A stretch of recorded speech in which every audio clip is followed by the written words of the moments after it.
Good morning friends, welcome back to the channel. So second పేజ్కి సంబంధించిన online certification వెరిఫికేషన్కి doubts చాలామంది అడుగుతున్నారు. సో ఎవరైతే ఆల్రెడీ ఫస్ట్ పేజ్లో సర్టిఫికేషన్ వెరిఫికేషన్ అయిపోయిందో మీకు no problem.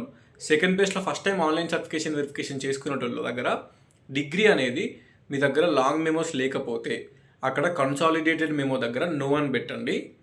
And provisional certificate దగ్గర ఎస్ అని పెట్టి మీకు ఓవరాల్ CGPA వచ్చింది ఒక మెమో ఉంటుంది.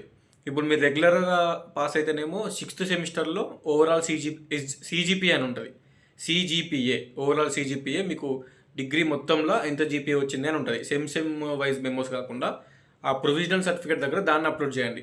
ఇన్స్టాంట్ సప్లిమెంటరీ పాస్ అవుతారు కొంతమంది, అందులో CGPA అని ఉంటుంది, ఓవరాల్ CGPA. లేదంటే 6th సెమ్లో కానీ CGPA, SGPA కాదు.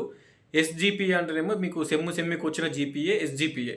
ఓవరాల్ CGPA ఏ మెమోలో అయితే ఉందో ఆ మెమోని అక్కడ ప్రొవిజనల్ సర్టిఫికేట్ దగ్గర పెట్టి అప్లోడ్ చేయండి. నెక్స్ట్ కన్సాలిడేటెడ్ మెమో దగ్గర నో అని పెట్టండి, అది సబ్మిట్ చేయండి. సబ్మిట్ చేసినాక నెక్స్ట్ పేజ్లో అప్లోడ్ సెమిస్టర్ వైజ్ మెమోస్ అడుగుతుంది. ఎందుకంటే మీ దగ్గర కన్సాలిడేటెడ్ మెమో లేదు కాబట్టి నో అని పెట్టింది కాబట్టి నెక్స్ట్ పేజ్లో అది సబ్మిట్ చేసినాక నెక్స్ట్ పేజ్లో మీకు అప్లోడ్ సెమిస్టర్ వైజ్ మెమోస్ అని అడుగుతుంది. అక్కడ యాడ్ సర్టిఫికేట్స్ అనే ఆప్షన్ ఉంటుంది. అప్పుడు మీకు first sem memo, second sem memo, third sem, 6 సెమ్లు 6 మెమోలు, సప్లీ మెమోలు ఆర్ ఇన్స్టెంట్ సప్లీ మెమోలు ఉంటే అవి కూడా మొత్తం 7 ఉన్నా 8 ఉన్నా 9 ఉన్నా అన్ని మెమోలు అక్కడ యాడ్ చేసుకొని సబ్మిట్ చేయాలి. సో ఓకేనా. సో టెన్షన్ పడకండి. అండ్ 14th లాస్ట్ డేట్ ఉంది కాబట్టి ఇన్కమ్ సర్టిఫికేట్ కూడా లేటెస్ట్ లేనోళ్ళు అని ఉంటే ఇన్కమ్ సర్టిఫికేట్ లేటెస్ట్ తీసుకొని పెట్టుకోండి. ఇన్కమ్ది ఈడబ్ల్యూఎస్ ఒకవేళ ఎలిజిబిలిటీ ఉంటే ఈడబ్ల్యూఎస్ కూడా పెట్టుకోండి, మీకే బెనిఫిట్ అవుతుంది. మిస్టేక్స్ లేకుండా నీట్గా స్కాన్ చేసి అప్లోడ్ చేయాలి. నెక్స్ట్ ఎంఎడ్ వాళ్ళు, ఎంపెడ్ వాళ్ళు ఎవరైతే ఆల్రెడీ ఫస్ట్ పేజ్లో సర్టిఫికేషన్ వెరిఫికేషన్ సబ్మిట్ చేసిర్రో అప్పుడు సబ్మిట్ చేసిందే ఇప్పుడు అదే ఉంటుంది. ఇప్పుడు మీరు లాగిన్ అయ్యి చూసుకుంటే అప్పుడు సబ్మిట్ చేసిందే ఇప్పుడు కూడా చూపిస్తుంది. సో మీరు మళ్ళీ చేయాల్సిన అవసరం లేదు. సో లాగిన్ అయ్యి చూసుకోర్రి అది అప్రూవ్ అయిందా కాలేదా అని. 14th లోపు అప్రూవ్ అయిపోతుంది. ఓకేనా.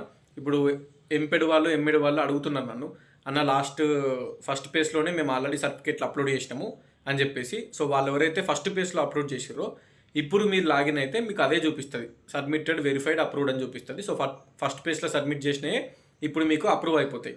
అండ్ October 15, 16 వెబ్ ఆప్షన్స్ పెట్టుకోండి. సో ఎవరైతే ఎంపెడ్ వాళ్ళు, ఎంఎడ్ వాళ్ళు ఫస్ట్ పేజ్లో మీరు పెట్టుకోలేదు సర్టిఫికేషన్ వెరిఫికేషన్, ఇప్పుడు లాగిన్ అయ్యి ఆ సర్టెన్ అమౌంట్ 250 రూపీస్ ఉంటుంది, 200 రూపీస్ అది కట్టి సర్టిఫికేట్స్ అప్లోడ్ చేసి సబ్మిట్ చేయండి. ఓకేనా. ఎంపెడ్ వాళ్ళు, ఎంఎడ్ వాళ్ళు సబ్మిట్ చేస్తే October 15, 16 వెబ్ ఆప్షన్స్ అనేవి ఉంటాయి. సో ఇది అన్నట్టు తర్వాత చేసుకోవచ్చు వెబ్ ఆప్షన్స్. మీరు ఎవరైతే కొత్తగా సర్టిఫికేషన్ వెరిఫికేషన్ చేసుకుంటున్నారో మీరు కరెక్ట్ డాక్యుమెంట్స్ నీట్గా స్కాన్ చేసి మీరు సబ్మిట్ చేయండి, అదే అప్రూవ్ అయిపోతుంది. టెన్షన్ పడాల్సిన అవసరం లేదు. 14th last date, 15, 16 web options ఉన్నాయి, 21కి అలాట్మెంట్ అవుతుంది.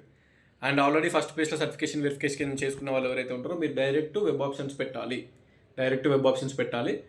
అండ్ అంతే. డౌట్స్ ఏమైనా ఉంటే కింద కమెంట్ చేయండి. ఇది ఎందుకు వీడియో చేస్తున్నా అంటే సెకండ్ పేజ్ వాళ్ళ కోసం. సెకండ్ పేజ్లో కొత్త సర్టిఫికేషన్ వెరిఫికేషన్ చేసుకున్న వాళ్ళు చాలామంది డౌట్స్ అడుగుతున్నారు.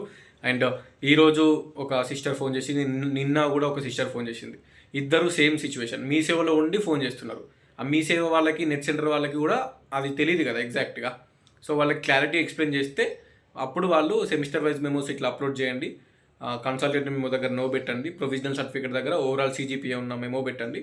అది సబ్మిట్ చేసినాక నెక్స్ట్ పేజ్లో ఇట్లా సెమిస్టర్ వైజ్ మెమోస్ అడుగుతుందని చెప్పిన తర్వాత అప్పుడు వాళ్ళకి అర్థమవుతుంది. ఇప్పుడు ఈ వీడియో చూసే వాళ్ళు ఎవరైనా ఉంటే మీ స్టూడెంట్స్, మీరు మిస్టేక్ చేయకండి. ఓకేనా. అది డన్. డౌట్స్ ఉంటే కమెంట్ చేయండి, డెఫినెట్లీ రిప్లై ఇస్తాను.